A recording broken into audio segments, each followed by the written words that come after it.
এইবার না হলে আর কখনো নয়, বাংলায় বিজেপিকে ক্ষমতায় আনতে শীঘ্রই তিনি ময়দানে নামছেন। শুক্রবার প্রধানমন্ত্রী নরেন্দ্র মোদীর সভাস্থল থেকে এ কথাই জানালেন অভিনেতা নেতা মিঠুন চক্রবর্তী।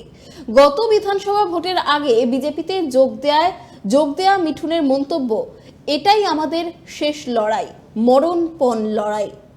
আমাদের এবারের লড়াই কিন্তু শেষ লড়াই, এইটা ভেবে মাঠে নামতে হবে। শেষ লড়াই মানে জীবন প্রাণ দিয়ে লড়তে হবে। আমি সেই লড়াইয়ের কথা বলছি। আমাদের সাথে রয়েছে আমাদের প্রিয় প্রধানমন্ত্রী মোদী সাহেবের আশীর্বাদ।